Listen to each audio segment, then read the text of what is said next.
Welcome to Game Talk Tonight with your host, Alex, featuring video game reviews, production notes, Q&A,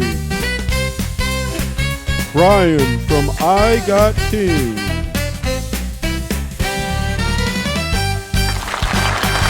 and here's Alex! Hey! Welcome, everybody. Welcome to Game Talk Tonight.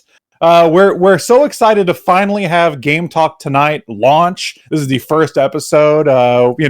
Game Talk has been a big staple of the channel for a long time, so we're happy to be here with a brand new version of Game Talk called Game Talk Tonight. We have some great things on the docket. We have some game reviews coming up. We have a segment from the community, some other fun segments, and I even get to interview the oldest man alive, Brian of I Got Kings. So that should be a lot of fun. Before we get to that, though, the other day I saw a lot of people trying to get their hands on the Switch 2. And a lot of them couldn't. People were lined up at like Best Buy and Walmart and GameStop. A lot of them couldn't get it. So I guess for those people, maybe it's time to switch to a new hobby.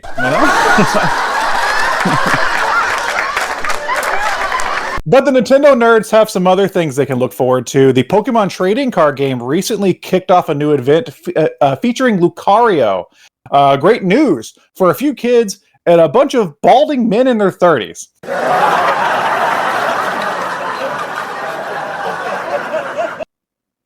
Speaking of balding men, the HBO Last of Us show started its second season, and it seems to be going pretty well. One small change they made that has people talking is that Joel is actually going to therapy.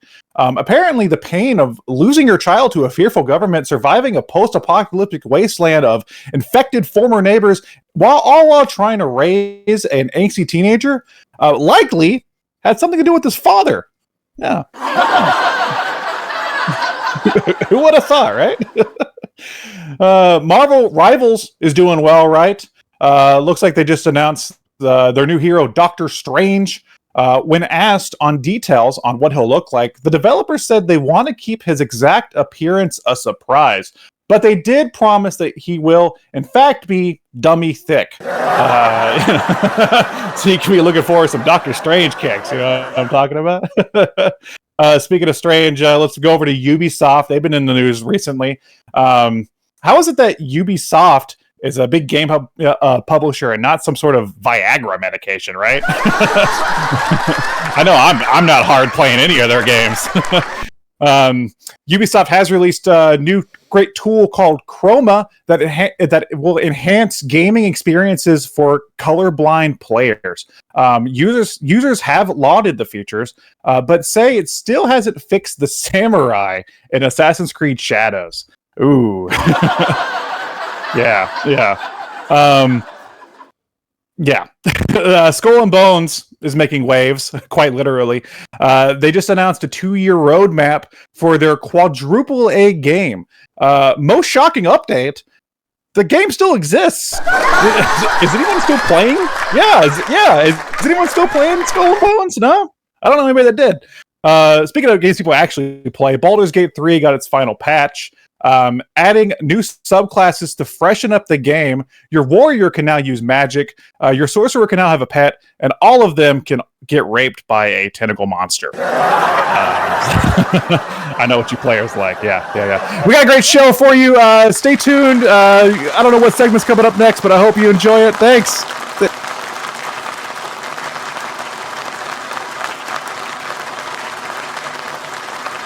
Welcome to Q&A. Today we'll be reading questions left to us last month in our Game Talk, and we would like you to ask more questions in the comments below. So I'll be reading the questions, and we'll be addressing them. Alex himself will be answering some of these as well. Me? That's right. The first question is from Turbo Zone Gaming. Turbo, would you rather fight one horse-sized ant or 100 ant-sized horses? Yeah, this is a hard question. Something I've asked myself for years. Spencer, I'm curious. Would you rather fight one horse-sized ant or 100 ant-sized horses? The obvious answer would be 100 ant-sized horses because you could easily step on them. But it's almost like a does the tree fall in the middle of the forest kind of thing. Like, if I were to then run to a person and say, I just killed 100 ant-sized horses, they'd say, what are you talking about? How? No, you didn't. And I'd say, I swear I did. Well, horses are like muscular, right? They're like pretty muscular. Like they got like their legs are more muscular than an ant's. No, well, maybe, but they're not as strong as an ant. An ant can carry things that are like 20 times their weight. But really, what I'm saying is there's but like, do you? You're asking, I'm saying like 100. What I'm saying, you're asking about would it be easier? I think is your thing, but I'm saying nobody would care if I killed 100 ant-sized horses. Quite frankly, they wouldn't believe me. So I'm actually going to go with a horse-sized ant. And if I survive, because you had the merit, right? If I survive, I'd be a national hero. Do you think it'd be that hard to fight a horse-sized ant? It'd be impossible. I'm sure it would kill me. But I'll be on the news either way. A horse-sized ant?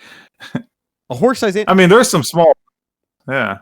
Even a horse that's like 5 feet tall, if an ant can like carry things that are like nuts or whatever, imagine what it could do with that size. It would rip me in half. There's no doubt.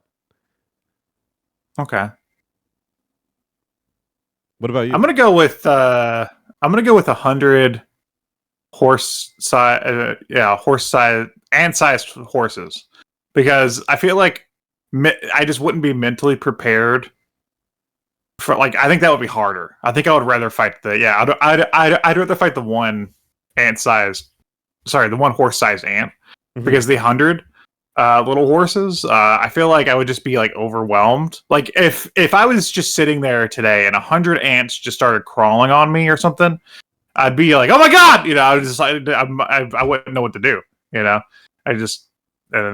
be it. They could crawl right into my fucking mouth and like kill me from the inside or something. I wouldn't know what's going on. But like, just fighting one thing, yeah, I think I can handle that. Like, are my odds very good? No. Like, it's probably gonna kill me. That's funny. That's just a different perspective, because in Arizona, ants are very, very common, and they pose essentially no threat. You could kill them. We're used to. Yeah, but like, have you ever have? But have you ever had 100 ants on you? Well, this isn't proposing that they're on me. This is proposing that they're there. They could be. Even if they were on I me, propose that the horses are darting right for you, and they are good. And horses are fast too. Horses are fast as fuck. Probably faster than an ant. It's darting right up on you. It's gonna do whatever it needs to get to kill you. I don't think an ant-sized horse could kill me. I think I would go like this. Splat.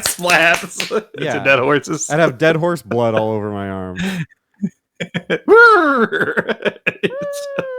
All right. Audience, let us know. What do you think will happen? Which one would you rather fight? All right. Terry309 asks, what is your favorite video game cat? Gene doesn't count, Alex. I don't know who that is. Damn right it doesn't. No, it counts. What the fuck are you talking about? This is my show, Terry. Gene's from the Cat from No More Heroes.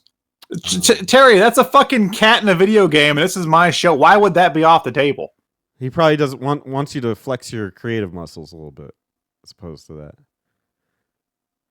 I know, but I'm just appalled that he said that I can't say a cat from a video game in a question asking what their favorite cat from a video game.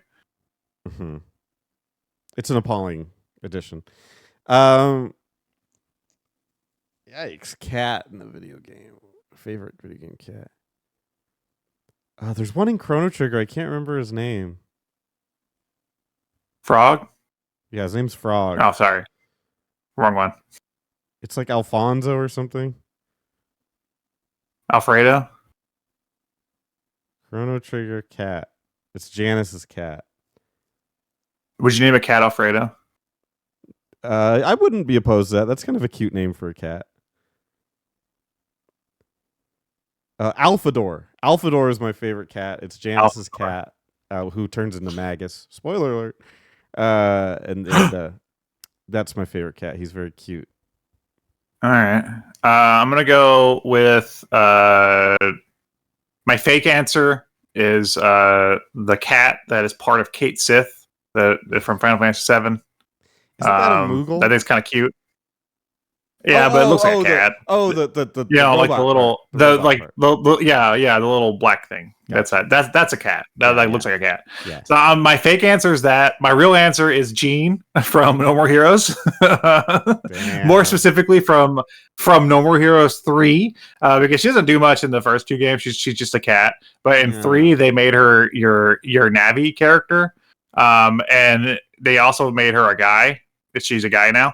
And she has a deep black man's voice, which is very hilarious. And she's like, "Travis, you got to kill these guys in battle," and that's like her thing, and it's very awesome.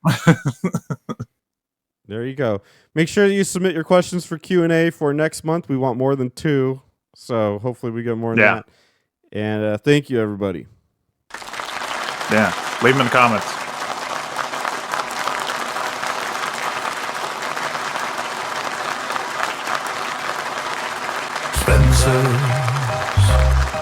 Review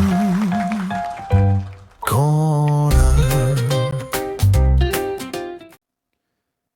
Claire Obscura Expedition 33 is the latest game developed by Sandfall Interactive and published by Kepler Interactive.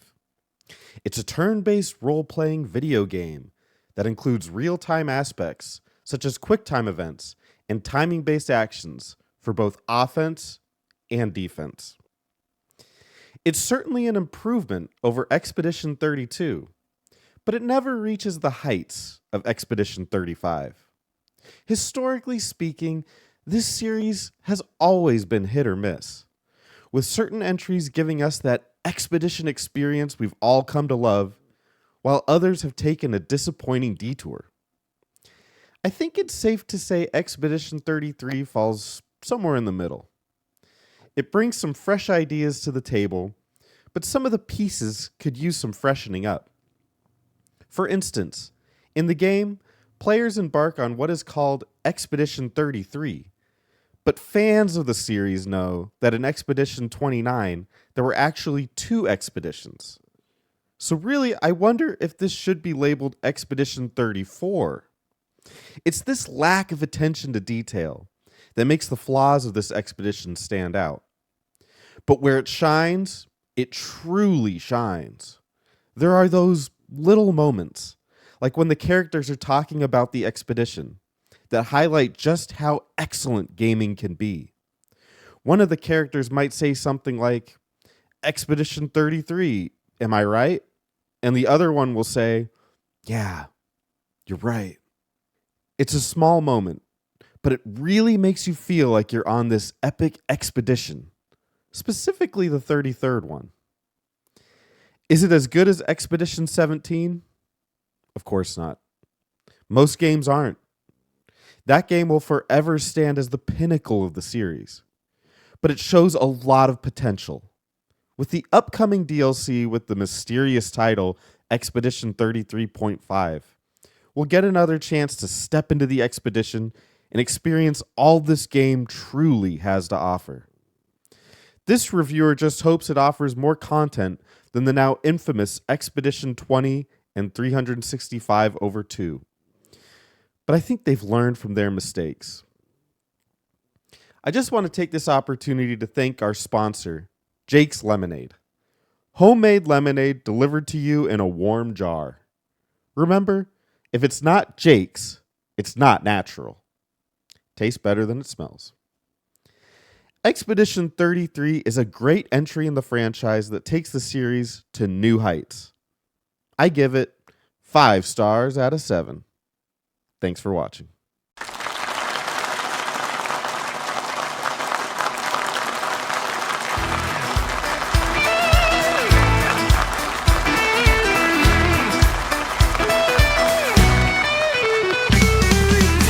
for criticism. Hey, welcome to Critical Beef with Alex Keith, the show where I take a look at fast food menus and review the items on their menus. Today we are starting with the fabled restaurant Arby's. You may know it, you may love it, I know I certainly love it, and we're going to go through the Arby's menu here on Critical Beef. So I thought it'd be fitting if the first episode of Critical Beef actually hosted my favorite Arby's sandwich, the beef and cheddar. The beef and cheddar is an Arby's classic. It is the best thing on the Arby's menu. And you can't call yourself a true Arby's fan if you haven't had a beef and cheddar classic. So I do have the Arby's app brought up here. I am going to read you their official description, which I'll put up on screen here, of the Arby's beef and cheddar. People say there's no way Arby's beef and cheddar sandwich could get even better. We took our famous roast beef, topped it with cheddar cheese sauce, and zesty red ranch, and served it on a toasted onion roll. And then we said, I told you so. So they're pretty cocky. They're pretty cocky about the beef and cheddar. So I do have one here today. We are going to take a look at it. It is brand new. I did just buy it. This isn't like an old one that I keep in the fridge or have under the couch or something. This is a brand new Arby's beef and cheddar. If you've ever had an Arby's sandwich before, they mostly do roast beef, but they have other things like chicken and fish and wraps and, you know, Reubens and whatever else. I think now they even do burgers. So we're going to open up the Arby's beef and cheddar. Trying to get you a good look at it here. Oh, there we go.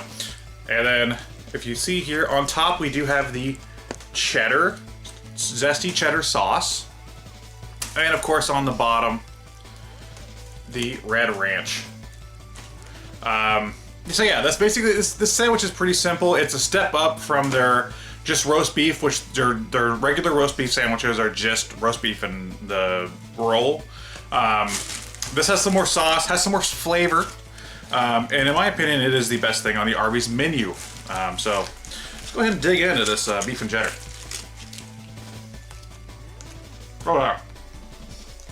Oh yeah. So the zesty ranch sauce and the cheddar cheese really work well together. It's a flavor profile that I haven't tasted at a lot of other places. And I know what you're saying. I hear you screaming it in my head. You're screaming, "Where's the Arby's sauce, Terry?" I got some Arby's sauce for you. Let's put some Arby's sauce on this bad boy. See how that is. First bite was without the Arby's sauce. I am now applying, you can't really see me doing it because I got it in my lap down here, but I'll show you afterwards. I am applying a packet of the Arby's sauce, which I will set off to the side because I don't want to make a mess. I'm already making a mess with it. Oh well. I'll put it right here. So yes, I got the Arby's sauce on with the cheese now. And let's see how that is. Arby's sauce is a very specific sauce.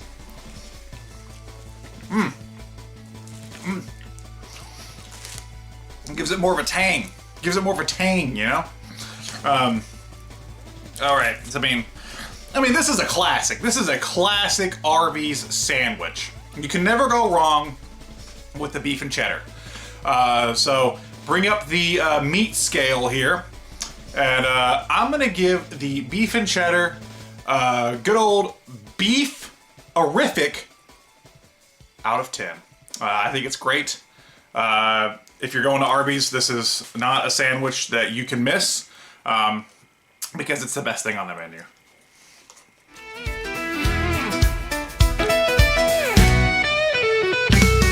Time for Critical Beef with Alex Keith.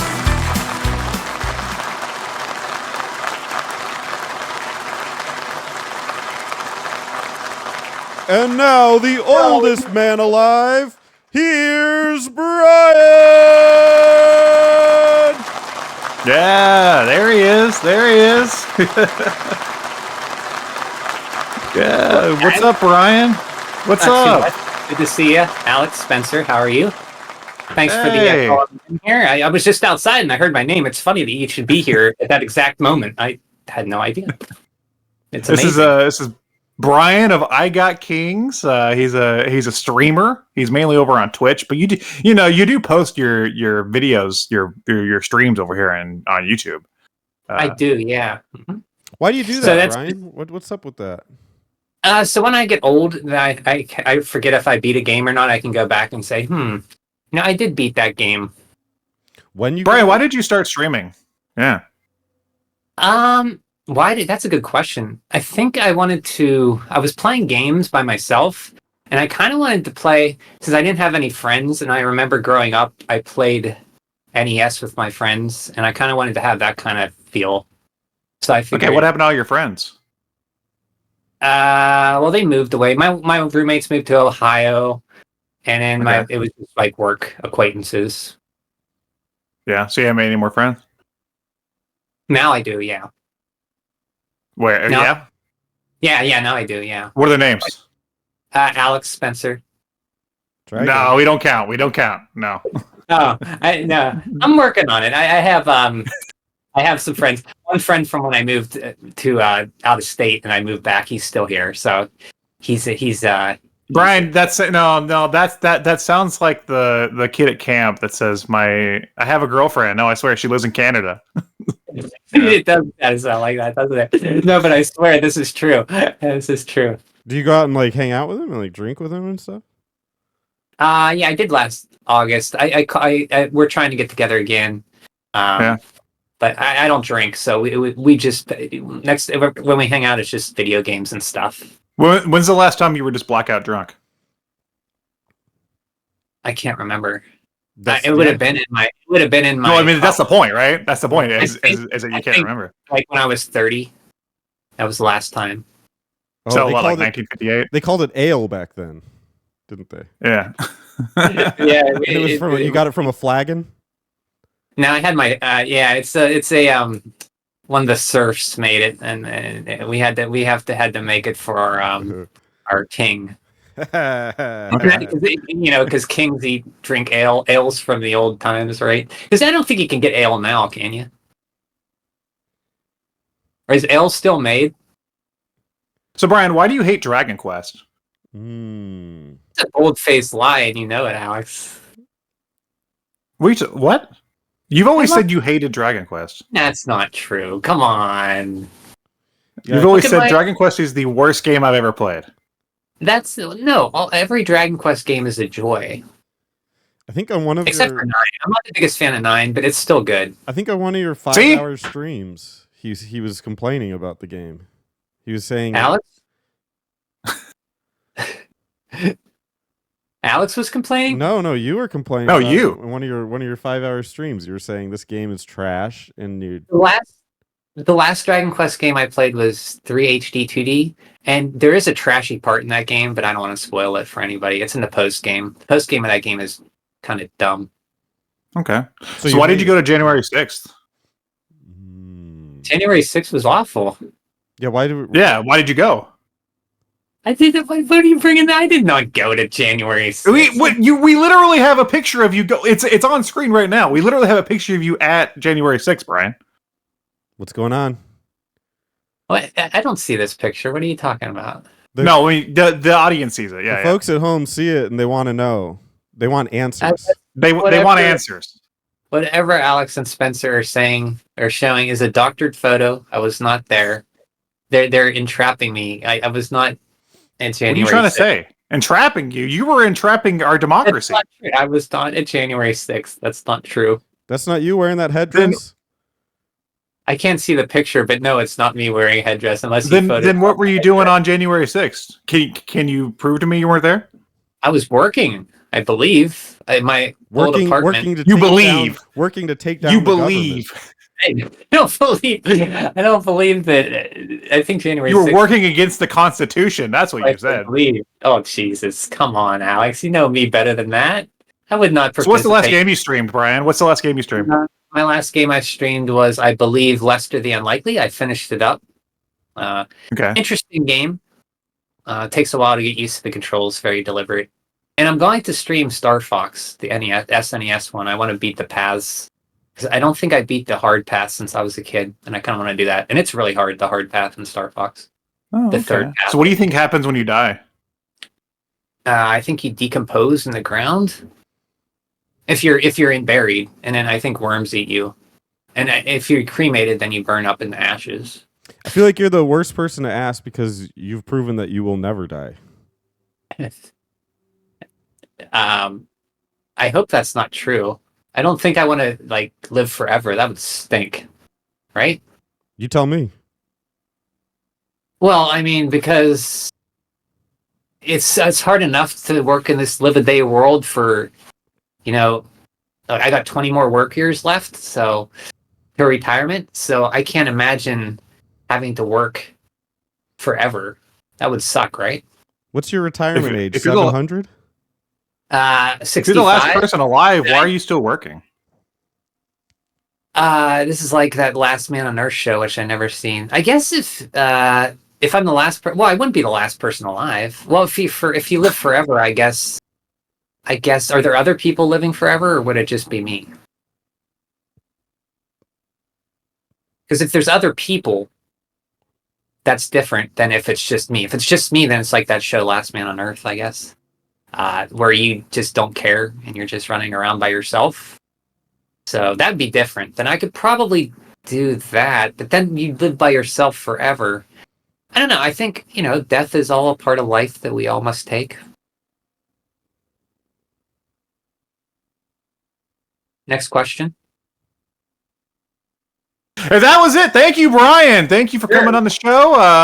Don't forget to go subscribe to him. He's probably playing. I don't know what you playing right now. GTA. GTA. No, I don't really like GTA. Grand I'm the only Theft person. Auto, San Andreas, and you're currently, working on your pecs. Yeah. I did a push-up the other day, so yeah. Push-ups effective. Quick, real fast, Brian, before we go, which religion was correct? Well, I think... Quick shot. All of them are. You heard it here first. All of them are correct. Thank you. Thank you, everybody.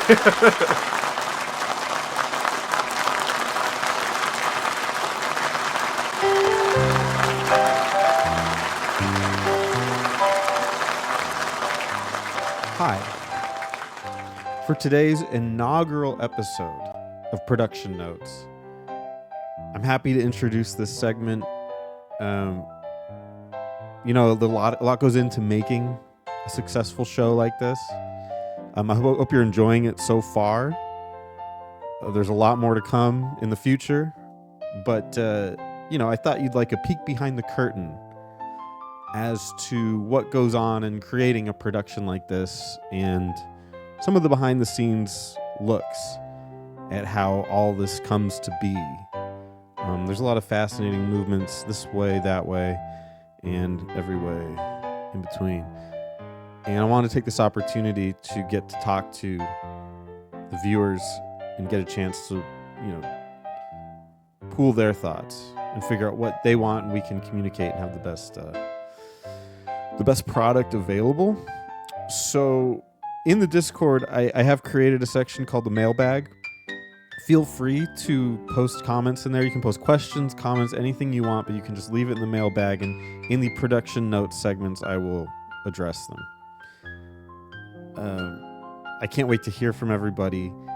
And every production notes ideally will have some major focus that I can talk about, as opposed to just the mailbag. So we are going to get into that now. And it's because it's the first episode, I thought a really good topic would be talking about Alex, our host. I get to produce Alex in a lot of these segments, and we get to learn more, about him, and he's the star, so you probably want to know more about him. But I wanted to show you some things about him that you may not know. These are some behind-the-scenes things that may surprise you. A lot of people want to know what it's like to produce for him, and I'm going to tell you it's not easy. What people see on the screen is not always the man behind the scenes. He can be hard to work with at times. You want to be DoorDash Coffee by Lincoln Park? Oh, you want Chester to do it? There are moments when he's being unreasonable. No, Alex, we can't. We can't call them dirty foreigners. Yeah, we could call them impoverished foreigners.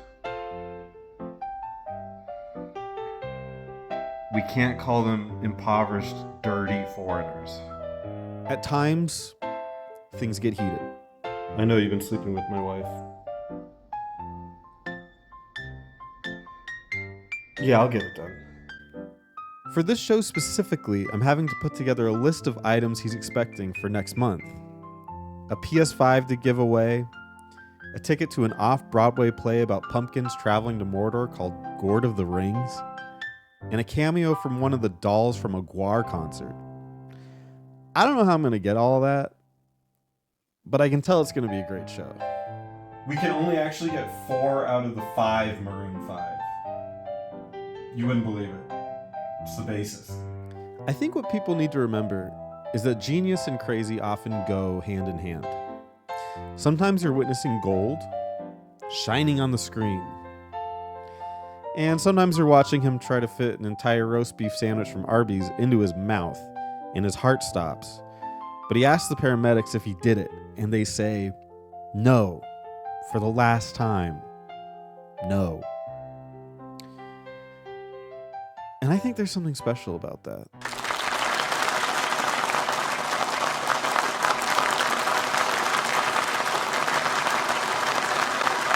Oh, I'm Bullet Bill.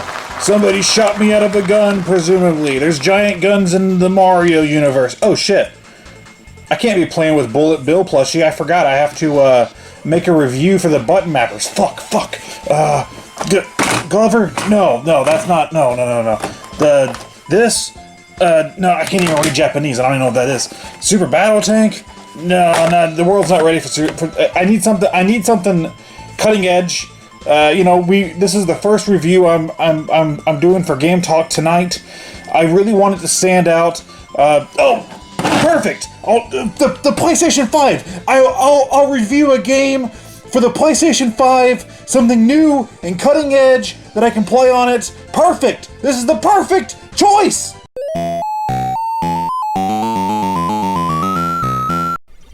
Miss Pac-Man, being played here on the PlayStation 5, is an arcade game that came out in the year 1982. It was a successor to Pac-Man. The classic Pac-Man, I know we've all played it. Miss Pac-Man was unique because, unlike other sequels, Miss Pac-Man wasn't originally developed by the original Pac-Man team. It was developed by a team at Midway. They made this as an unofficial game. Namco saw it, liked it, and turned it into the sequel to Pac-Man. Miss Pac-Man is often seen as the superior of the original 2 games, and I can't fault people for thinking that way.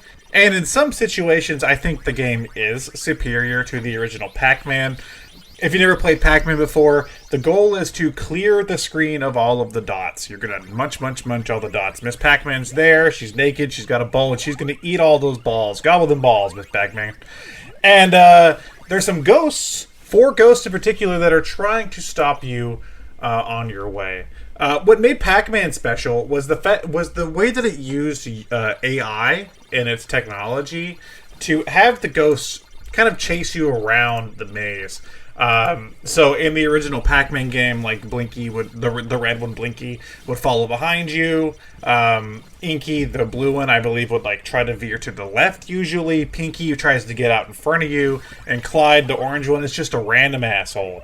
And this game kind of follows the same AI formula when it comes to the ghosts. What makes Miss Pac-Man, I think, better and more unique than the original Pac-Man in a lot of ways is the fact that it's, for one, a faster game, I feel, than the original. And also, it actually has level variation. There are many different sets of levels to go through, which I think, kind of pushes you to see more. In the original Pac-Man, having the one maze can be a little tiring after a while. You're just going for the high score, but just seeing the same thing over and over. Miss Pac-Man is cool because you do get some variety.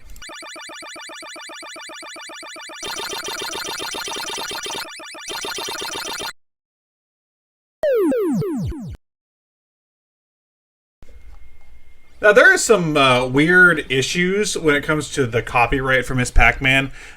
Recently, I've been playing a lot of different Pac-Man games, and you don't see re-releases of Miss Pac-Man. In fact, this one here that I'm playing on PS5, which was actually a PS4 release, I believe this is the last official re-release of Miss Pac-Man. Don't quote me to that. There might have been like a mobile game or something. Because Miss Pac-Man was never truly owned by Namco. It was owned by a different company. I forgot what the company was called. But it was basically the people that made that like Pac-Man ROM hack, basically. GCC Group. They agreed to give the rights to Midway in exchange for royalty payments, and then Midway licensed it through Namco. So there's many different hoops to Miss Pac-Man, and there's a bunch of issues with the character right now, which is interesting. A game as simple as Miss Pac-Man has this much dispute. So Miss Pac-Man right now is actually owned by At Games, the shitty company that makes those little plug-and-play handhelds you see at like CVS and stuff. They own Miss Pac-Man because they bought the rights and the royalties through GCC Group. And, you know, for years, those royalties were just kind of up in the air of like who actually owned Miss Pac-Man, and nobody really stepped forward, so Namco continued to use her, even gave her like another game during the PS1 era. But At Games actively like stops them from using the characters, and what I find this to be hilarious. Instead of paying At Games for the right to use Miss Pac-Man again, they just erased her. They just, if you play like the new Pac-Man Museum Plus that came out in 2022, or like the Pac-Man World Repack, they just erased Miss Pac-Man and they replaced her with Pac-Mom. And that is the funniest thing that I've ever seen a major video game publisher do. Bandai Namco said, fuck you, At Games. We're not paying for the character that we should already own. We're just going to put Pac-Mom in the games. So that is hilarious. You know, and it's sad because, you know, outside of those, like, one-up arcade cabinets, which cost, like, $300, we're never going to see a modern, you know, re-release of Miss Pac-Man on console again. Unless, like, At Games or somebody really wants to go through the, you know, the ringer to try to bring that to the consoles. So this could be the last time we see Miss Pac-Man. It's a great game. I grew up playing it with my parents. They love this game to pieces. I've never been that good at it, but every time I play Miss Pac-Man, I have a lot of fun, and I try to, you know, make new, you know, come up with new strategies to get the high score. Fantastic game. I love this game. Is it the best game on PlayStation 5? Probably.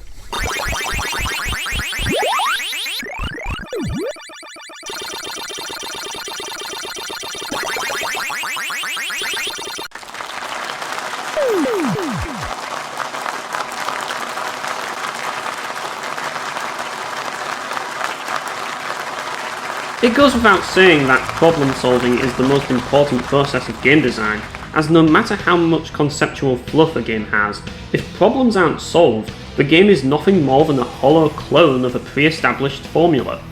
While there are formulas out there that are great, such as Painkiller's formula, it is important to notice that the series began to deteriorate in later entries, and this was because the later entries were mods that ended up becoming fully fledged games. But these mods were fan-made projects that were amateur, and while Overdose did have a lot of great conceptual fluff, it was still lacking in comparison to the original game. The point is that it takes more than just great ideas and concepts to make a game. And I feel that many game developers nowadays do not know this, as they merely wish to create their own fantasy. And while I do understand the burning desire to do that, it is important to remember that these are commercial products that people are buying. The conceptual fluff means nothing if the game itself is a reskin of a pre-established formula. Game developers nowadays tend to be looking to make games that function similarly to games in the past to cater to people's nostalgia. But why would you play these games when you could just play the original work that these games are based on? You cannot replicate nostalgia. It is impossible. You can only create something new that can eventually bring about nostalgia in the long run. Now let's talk about problem solving and how game developers should do it. Now, at first it may seem like common sense to just come up with the most pragmatic solution, and while that may be a good start, it doesn't bring about anything interesting or exciting. Adding something simple like a dodge button doesn't inherently make a game more compelling, it just allows players to avoid attacks in an effective manner.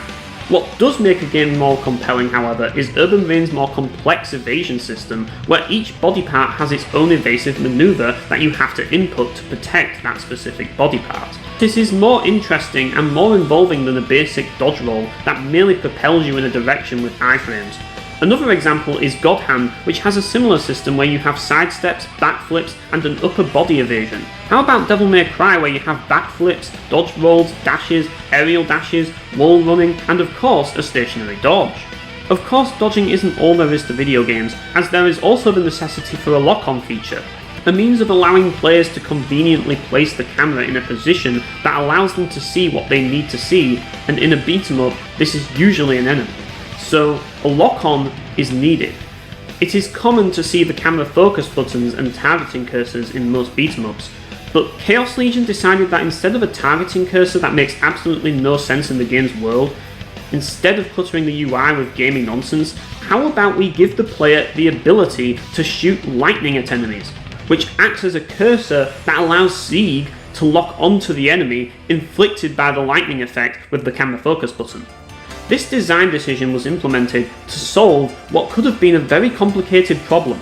How do the legions focus on a target if you, the player, are not focusing on it and want to crowd control? With the lock-on lightning, this is no longer a problem. Not only that, but it looks cool as hell. Another more recent form of problem solving is Duma in Star Ocean: The Divine Force. Duma is not only a plot device, but it is also a problem solving machine. Rather than solving all of the problems in numerous different ways, they invented this machine to combine all of the solutions into a singular entity that ties in with the game's world, much like the Lightning in Chaos Legion.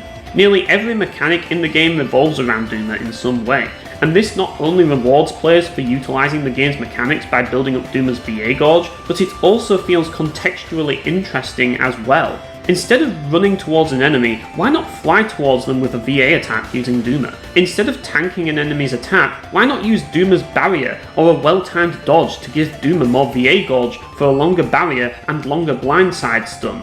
Duma not only brings about solutions, but it brings about new concepts, and it does all of this simultaneously. Put simply, if you're going to solve problems, solve them in style. Kill two birds with one stone. Never go with the simple, boring solution. Innovate and do something nobody dares do, because that's what will ultimately make your game stand out and separate it from the rest.